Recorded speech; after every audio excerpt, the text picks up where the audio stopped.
In case you missed it, an entire Magic the Gathering set was released during last weekend's Spider-Man and Avatar previews. Compared to Final Fantasy, Edge of Eternities only has a handful of new legendary creatures, but there was one in particular that got me excited to build, and that is Syr Vondam, Sunstar Exemplar. Now, I started putting this deck list together as soon as the card was leaked, so I was able to get a lot of the cards ahead of time, but I still needed the commander and some of the new cards from Edge of Eternities, so I decided to head out to a pre-release. My cousin invited me to play at his LGS, so I drove over to check it out. It's a relatively new shop called Lucky 7 Games in Placentia. I did my best to open my box with one hand and pulled a Terra Symbiosis as my promo card, which I was pretty happy about. After cracking all my packs, I actually ended up with a lot of cards I wanted for commander, but I couldn't figure out how to make the pool work for sealed. I lost every single match and ended up with a bye in the last round, so I decided to use the time to buy some singles. The shop just opened a few months ago, so the inventory skewed towards newer sets, but I was able to find quite a few of the cards I was missing for the deck, including Syr Vondam himself, and everything was priced really well. Overall, it's a really nice shop, and the owner's super chill, so definitely worth checking out if you're in the area. Since the pre-release, I've been able to test and tune the deck, and I really like where it's at, so let me show you what I've got. As of right now, the current market value of the deck list is $69.19. I'll be honest, I didn't aim for the funny number, I just kinda lucked into it. Anyway, Syr Vondam is a 2/2 human knight that costs a white and a black. He has Vigilance and Menace, and he says, whenever another creature you control dies or is put into exile, put a +1/+1 counter on Syr Vondam, and you gain 1 life. And when Syr Vondam dies or is put into exile while its power is 4 or greater, destroy up to 1 target non-land permanent. The part that initially caught my eye is that both abilities trigger on death or exile, meaning you could build this as a blink deck, and that's where my original build started. But there's so much happening on this card that you can really take it in a lot of different directions. You could build it as Aristocrats with a bunch of death trigger synergies. It's a good candidate for Voltron with Vigilance, Menace, and a way to grow itself. I honestly think this could even be a fun Heir Apparent commander. Over the course of my building and testing, I actually went through 3 completely different builds before ultimately combining the most fun parts out of all of them. It's not all in on one strategy like a full Blink or Aristocrats list would be, and I think that's going to add to the longevity of the deck. It has a lot of different lines to victory, and it's a deck that I found myself wanting to play multiple times in one night. The deck leans into a more aggressive strategy and tries to create interesting decision points for your opponents, which is something I'm trying to do more often. I think you can improve commander games by building towards an intended game experience, not just for yourself, but for your opponents as well. There's a channel called Distraction Makers that has a video that does a great job of explaining this concept. This is actually one of my favorite channels for Magic content because they're both game designers and they approach all these ideas from the perspective of game design. One of my friends who is a professor of game design actually put me onto this channel originally, so I definitely recommend checking it out. They have a ton of videos covering all kinds of concepts in Magic and in Commander, all from the perspective of game design. There's that famous Sid Meier quote, "A game is a series of interesting decisions," and you can think of your deck as a game that you're designing for your opponents to play. I've been bookmarking commanders that fit this deck building philosophy, and it turns out Syr Vondam is a great fit, so here's how the deck works. Syr Vondam grows when creatures die. He also threatens opponents' permanents when he's faced with removal. So as he becomes a bigger and bigger threat, players have to decide when he's worth removing and what they're willing to lose in order to do that. Your opponents will have to decide if it's worth it to target him with a Path to Exile when it means he destroys one of their combo pieces on the way out. But beyond just his own text box, the entire deck plays into the same idea of creating interesting decisions for your opponents. It runs a lot of token makers that aim to pressure opponents early with small attackers, so every time you go to combat, they'll have to make a decision. If I block and kill these 1/1 creatures, Syr Vondam gets bigger. So is it better to stop the small creatures and create one big threat, or to let the small attackers through and keep Syr Vondam at a manageable size? They'll have to decide if their deck is better equipped to deal with a single big threat or a wide board of small threats, always keeping in mind that removing Syr Vondam is a 2-for-1 where they're losing the most important piece of their board. I've found that Commander players tend to value keeping their pieces on board and aren't often willing to trade like you would in a 1v1 format. In this deck, your creatures are all expendable, including the Commander. You're never losing something without getting value out of it, so you're free to keep attacking turn after turn. This deck wants to put pressure on early and gets everyone involved in combat, which also creates a more interactive game, since everyone at the pod has to make a decision instead of just watching you take your turn. Now, the deck isn't just built for your opponents. You're supposed to have fun too, and after the early pressure, we actually want to turn it up and try to close out the game. The rest of the game plan is to try to take advantage of whichever path your opponents choose. There are ways to capitalize on having one big Syr Vondam, and there are ways to close out the game with a wide board of tokens. It ultimately leads to fun and interesting decisions for both you and your opponents, because the path to victory is different every game. So, let me break down the list for you. We've already talked about the commander, Syr Vondam, we know what he does, and here are the rest of the categories in the deck. We're going to start with the token makers. When I initially built this as a blink deck, I included a lot of creatures that make tokens when they enter. But with the way we're playing Syr Vondam, we want to be making more tokens than that, and we also want to be doing it on combat. So we have a lot of cards that are going to make tokens when we attack, starting with Veteran Soldier. It's a background, and it says commander creatures you own have, whenever this creature attacks a player, if no opponent has more life than that player, for each opponent create a 1/1 white soldier creature token that's tapped and attacking that player.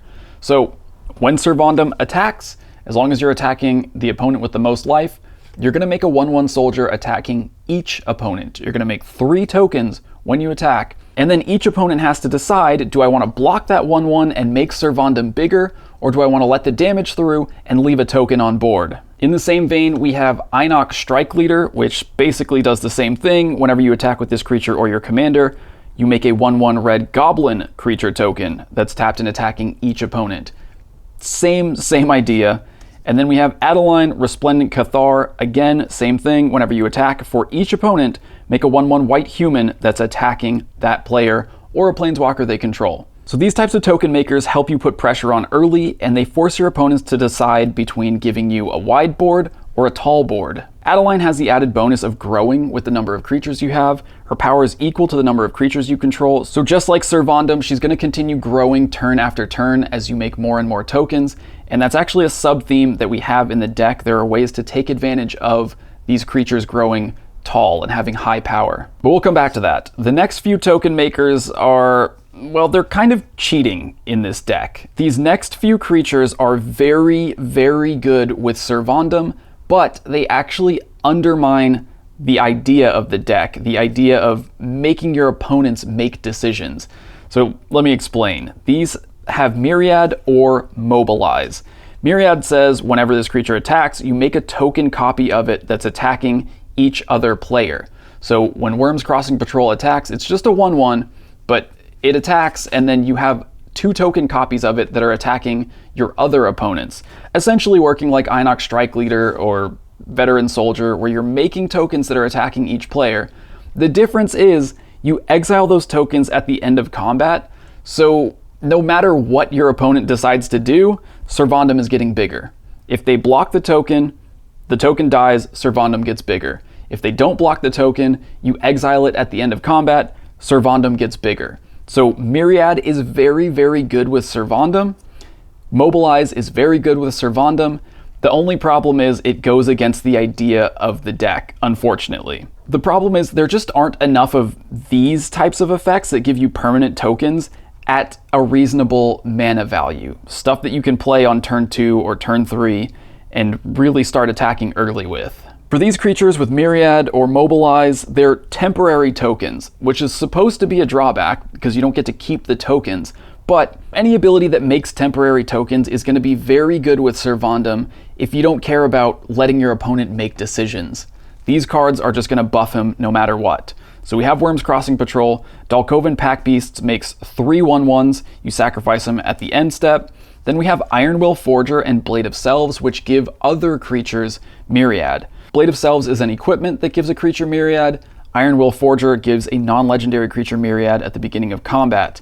And we have some really good targets for Myriad because we have a lot of creatures with enters the battlefield effects, like Skullport Merchant, for example. When it enters, you create a treasure token. So if you gave this Myriad, when it goes to attack, you're making 2 token copies of it that are both entering the battlefield. They'll both trigger, and you'll get 2 treasure tokens out of it as well. And then of course, because it's Myriad, you exile those tokens at the end of combat and Syr Vondam is going to grow. Blade of Selves can be really broken with Syr Vondam because we have some Anthems in the deck, so I'll just jump ahead and show you. Flowering of the White Tree, for example, gives legendary creatures +2/+1, meaning Syr Vondam is always going to have 4 power. If Syr Vondam is equipped with Blade of Selves, when you go to attack, you're going to create 2 copies of him that both have 4 power because of the Anthem effect.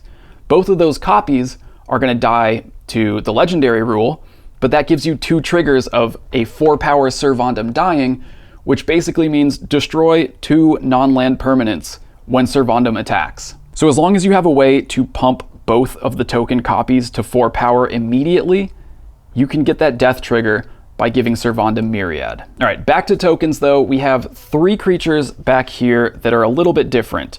They make tokens when they die. Nested Shambler makes 1/1 green squirrel tokens equal to its power when it dies.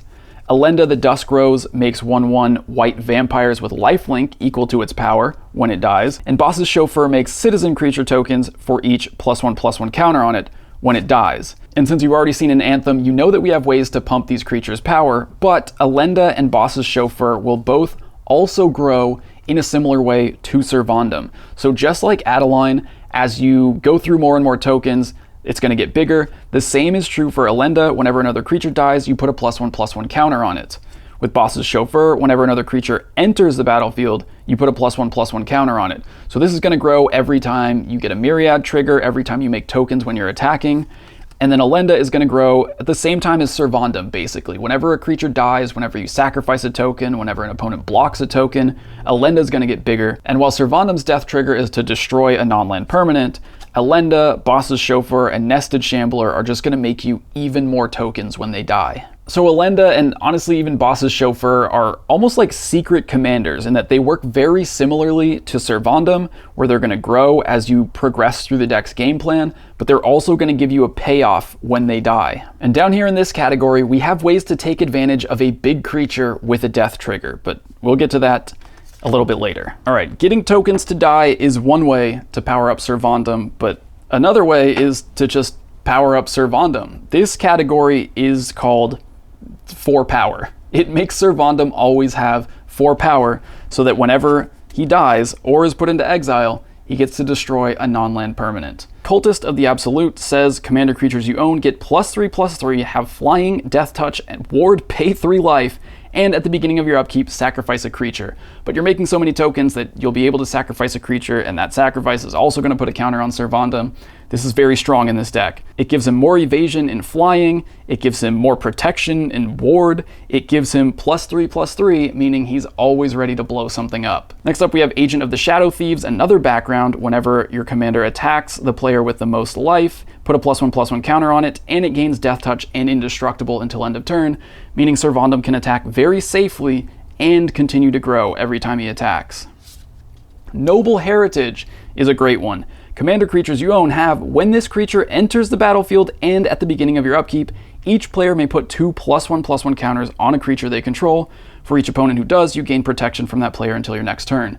So if you cast this before you cast Syr Vondam, he is going to come down and immediately get 2 +1/+1 counters, immediately have 4 power, and if your opponents take the counters, you get protection from them until your next turn, which is kind of just a bonus at that point. Hero's Blade, it's a 2-mana equipment that gives equipped creature +3/+2, but whenever a legendary creature enters, you can attach Hero's Blade to it. So whenever Syr Vondam enters the battlefield, he immediately gets equipped with this, he immediately has 5 power, and he's ready to blow something up. Then we have Flowering of the White Tree, an Anthem that gives legendary creatures you control +2/+1. Syr Vondam will always have 4 power with this out, but it also buffs the rest of your board and gives non-legendary creatures +1/+1, so as you're amassing this bigger and bigger board of tokens, they're all going to get buffed as well. We have another Anthem in Deathbringer Liege. Other white creatures get +1/+1, other black creatures get +1/+1. That's +2/+2 for Syr Vondam, while also buffing the rest of your tokens. Well, I guess not the red tokens, but any white or black tokens will also get buffed by this. Plus it has incidental removal. Whenever you play a white spell, you can tap a creature. Whenever you cast a black spell, you can destroy a creature. And then finally, Cathar's Crusade, which, I mean, it can be a headache to keep track of, but it's really, really good in this deck. Whenever a creature enters the battlefield under your control, put a +1/+1 counter on each creature you control. That means every instance of Myriad is going to give everything 2 +1/+1 counters. Cards like Inox Strike Leader that make a token for each opponent, it means +3/+3 for every creature on your board. It just can add up really, really quickly when you're making a lot of tokens. Then we have Blink. It's not a dedicated Blink list, but there is still a decent amount of Blink in the deck, because once Syr Vondam has 4 power all the time, blinking him means you're just blowing something up. So all of these become removal spells for any non-land permanent when you have Syr Vondam at 4 power. It's pretty standard Blink stuff here. Ephemerate, Cloud Shift, Long Road Home will bring him back with a +1/+1 counter. Same for Otherworldly Journey. Getaway Glamour, Touch the Spirit Realm, and Parting Gust can also be used as removal in certain cases if you need it. If Syr Vondam's not at 4 power, you just need some removal, these will do it.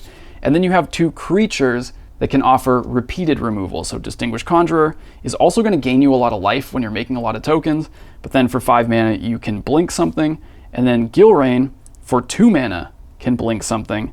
You can return it to the battlefield immediately, or you can return it to the battlefield at the beginning of the next end step with a Vigilance and a Lifelink counter on it. So you could give Syr Vondam Lifelink. He doesn't need to come back immediately most of the time, since the ability triggers when he gets exiled and not when he enters. But all of these become removal spells in this deck with Syr Vondam. Next up, we have Card Draw, and the first 2 are also sort of removal spells. If you're holding up mana to blink, you can also hold up mana to sacrifice Syr Vondam in response. This and the blink can also respond to the types of removal that won't trigger Syr Vondam. So that's going to be bounce if someone's trying to send him back to your hand, a -X/-X like Toxic Deluge, that's going to set his power and toughness to 0, and then his power is not 4. So if you can respond to some of those types of removal with an instant speed sacrifice or blink, you can still get the trigger off of Syr Vondam leaving the battlefield. But this pile is specifically for card advantage. So we have the 2 instant speed sacrifices that will draw you 2 cards. We have Nikara, Lair Scavenger, which says whenever another creature you control leaves the battlefield, if it had 1 or more counters on it, you draw a card and you lose 1 life. So as long as Syr Vondam has counters on it, when you blink it, when you sacrifice him, when he dies for whatever reason, leaves the battlefield for any reason, you're going to draw a card. We have Tocasia's Welcome, which is going to trigger every time you make a token. Whenever 1 or more creatures with mana value 3 or less enter the battlefield under your control, draw a card. It only triggers once each turn, but that's going to be good enough because you're going to make a token every turn to trigger this. And if you're blinking Syr Vondam or other creatures on your opponent's turn, that's also going to trigger Tocasia's Welcome. And then the last few cards in the card advantage pile here are creatures with ETB effects. These are creatures that are going to get you cards when they enter the battlefield. Helpful Hunter, Spirited Companion, Gravelighter. It can also act as removal. It's an edict. If a creature died this turn, you draw a card. Otherwise, when it enters, each player sacrifices a creature. That can honestly be pretty oppressive, especially if you're giving this Myriad and making multiple copies of it. You can wipe out boards with this. Case File Auditor looks specifically for enchantments when it enters. You look at the top 6 cards of your library, you can grab an enchantment from among them and put it into your hand. The reason that we want to do that is because there are a lot of important pieces in this deck that are enchantments, so it can just help you dig for those. Same with Moonblessed Cleric, it's literally an enchantment tutor. When it enters, you can search for an enchantment, put it on top of your library. And again, if you give these Myriad, I mean, they're disposable creatures. It's a 1/1, but giving it Myriad means you're going to draw 2 cards because you're making 2 token copies of it. Same with these. I guess that doesn't really work with Moonblessed Cleric, but these are also valid blink targets. If you really need card advantage or you need to trigger the edict effect, you can also blink these. Next, let's quickly go over ramp. We talked about Skullport Merchant earlier.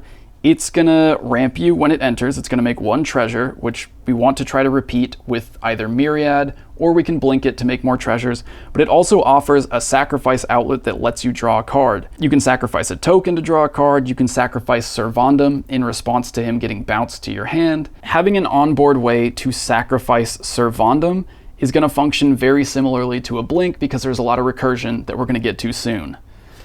In the ramp pile, though, we also have Lotho, Corrupt Sheriff, and Monologue Tax, which are going to make you treasures whenever players cast their second spell each turn. and those are just going to help you keep up, because if your opponents are ramping, they're getting ahead on mana. These are just going to keep you in the game. The next one is Orochi Soul Reaver. It costs 6, but you're almost always going to be able to cast this for 4. For the ninjutsu cost, it says whenever one or more creatures you control deal combat damage to a player, create a treasure token and manifest the top card of that player's library. You're going to be attacking so often with little 1/1 creatures that don't get blocked that you'll almost always have an opening for ninjutsu.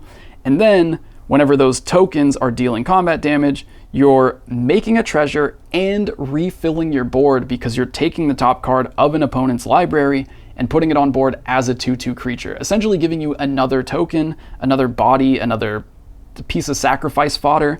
So it's card advantage in that way, and it's also ramp. And then, of course, just to kind of smooth things out, we have 5 mana rocks. Nothing fancy there. Next up are sacrifice outlets. We have more sacrifice outlets. Vampiric Rites, 1 and a black, sacrifice a creature, gain 1 life and draw a card. That's going to let you sacrifice tokens or Syr Vondam. Umbral Caller Zealot is a new one. It's the upgraded Viscera Seer. Sacrifice another creature or artifact to surveil one. That's going to be helpful because, like I said, we have recursion. If you can put things in the graveyard, you can recur them. And that's just a free sacrifice outlet that you can do at instant speed anytime. Ashnod's Altar, it's a classic. Sacrifice a creature for 2 colorless mana.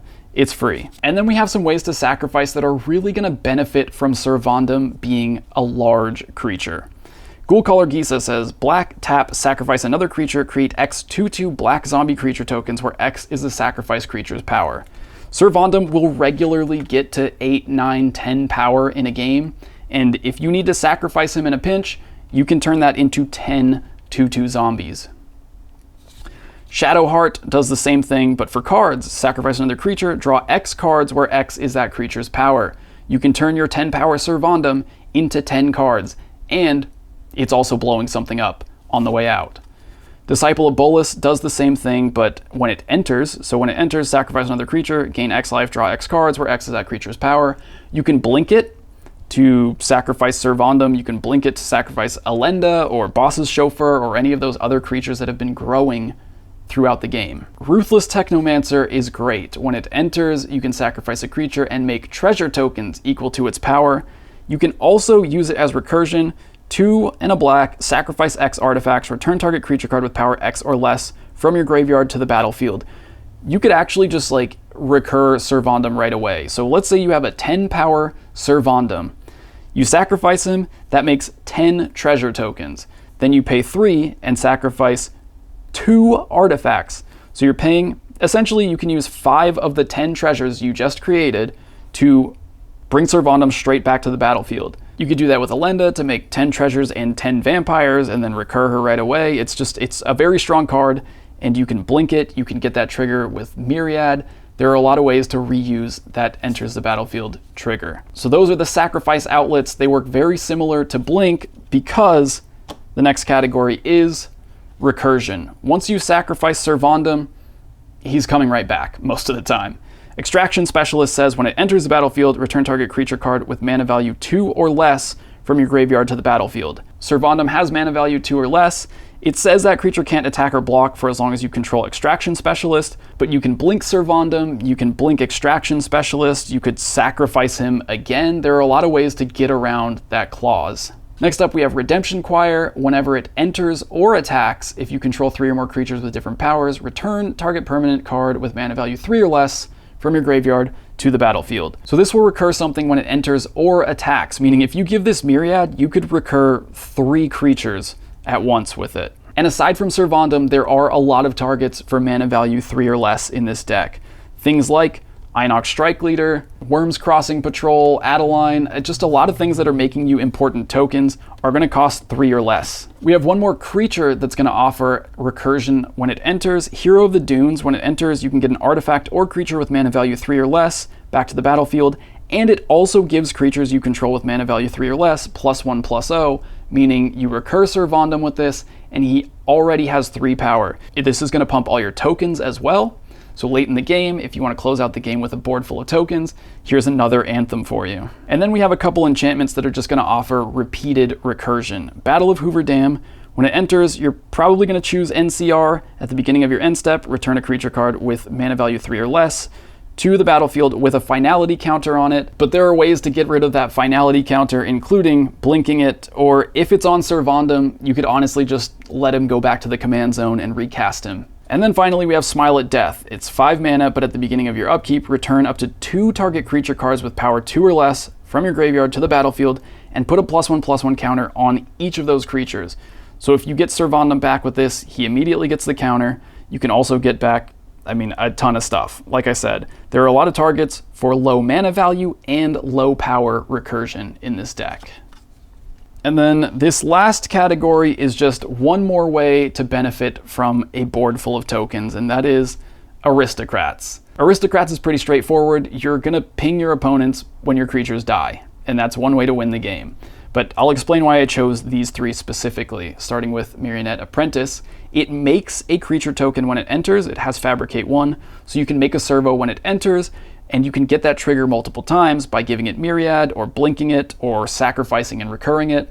It's just going to make you extra tokens, and it also triggers on artifacts, so whenever a creature or artifact you control dies, each opponent loses 1 life. And we are going to be making treasure in this deck, so the treasure will also trigger Myriad Apprentice, which is helpful. Next up we have Ellis Ilkor. It's gonna ping your opponents for 1 life when a creature dies, but it's also gonna gain you life when they enter, meaning you're gonna get value out of all of those Myriad triggers, even without having to sacrifice those creatures. Every time you attack with Inox Strike Leader, you're gaining 3 life. It's just gonna give you a bit of cushion in your life total, in addition to draining out your opponents once you have enough tokens to sacrifice.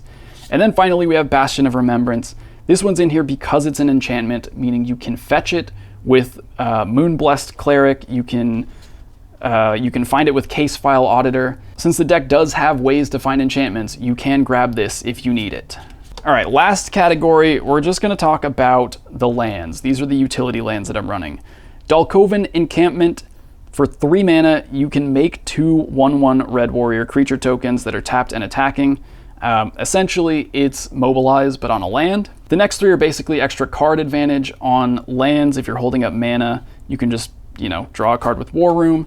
You can look for a historic card with Monumental Henge. And then Spymaster's Vault is a card I always include in any deck that's sacrificing a lot of creatures. So pay black and tap it. Target creature you control connives X, where X is the number of creatures that died this turn. So that means you're going to draw X cards, then discard X cards, put +1/+1 counters on the creature for each non-land card you discard.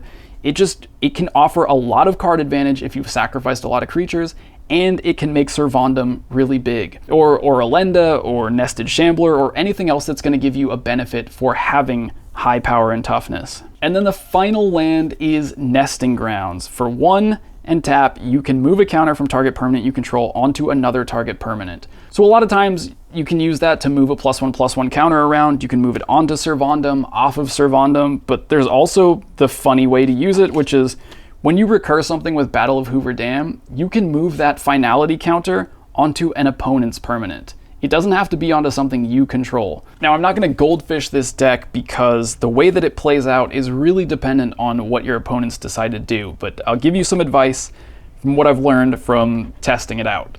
Number 1, do not play Syr Vondam until you can get him to 4 power reliably. Your opponents will be very afraid of the fact that he offers repeatable removal, and they will do their best to destroy him before you can get him to 4 power. So what that means is you really want an opening hand where you have either something that's going to make you tokens so that you can start pressuring them to make that decision, or you want one of those Anthems or cards that are just going to make sure that he has 4 power regardless of what's going on with tokens. Make sure Syr Vondam either has 4 power or can get 4 power quickly, because he will be a high priority to remove before he can get there. In the early game, you want to be making a lot of tokens, attacking every turn, even with Syr Vondam where you can. He has Menace, so if someone only has 1 blocker, send Syr Vondam at him. He has Vigilance, he's a good blocker. Just get him involved in combat. In the mid game, you want to start using the board that you're building to accrue more value, to keep up with opponents who have been building their value engines. So that looks like using your sacrifice outlets to turn tokens into more cards or mana, using a big Syr Vondam to get more cards or mana. And as Syr Vondam grows, you definitely want to keep mana up for the instant speed blinks or sacrifice outlets, so that if someone does try to remove him in one of the ways that's not going to trigger his ability, you can get that value out of him. And then once we get to the late game, the way that you want to turn the corner is to turn your tokens into a win condition, either by pumping them all with Anthems and continuing to attack, or by using Aristocrats to sacrifice them all and drain your opponents. And if you don't have a lot of tokens, but you have a really big Syr Vondam, you can convert him into value by either making him into tokens, making him into cards, or you could just straight up win with commander damage, because he is going to grow continuously throughout the game. You are often going to reach a point where he has 9, 10, 11 power and can just threaten to take someone out with commander damage. And this is a deck that wants to be attacking all the time, every turn. You can keep a couple tokens up for blocking if you need to, but if you have something like Veteran Soldier, any of these things that are making you tokens, you really want to be pushing, be aggressive with them, and don't be afraid to lose any of your creatures, because you have that repeated recursion available to you in the deck. I think that this Syr Vondam deck is going to become a better Blink deck in the future. You can see that this is kind of a design space that Wizards is starting to explore. You're starting to see these creatures that care not just about death, but also about exile. So Ketramos says whenever one or more cards are put into exile during your turn, you draw a card and lose 1 life. So I think we're going to see more cards in these colors that are going to benefit not just from death triggers, which Black traditionally likes, but also from exile or from leaving the battlefield in general. And I think it'll be fun to revisit this as a Blink list in a couple years, because I think they're going to continue pushing into this space. So that is how I'm playing Syr Vondam Sunstar Exemplar, and I am really, really enjoying it. If you enjoyed this video and you want to see more of my decks, I build a lot of budget decks here on the channel. You can check them out right here on screen.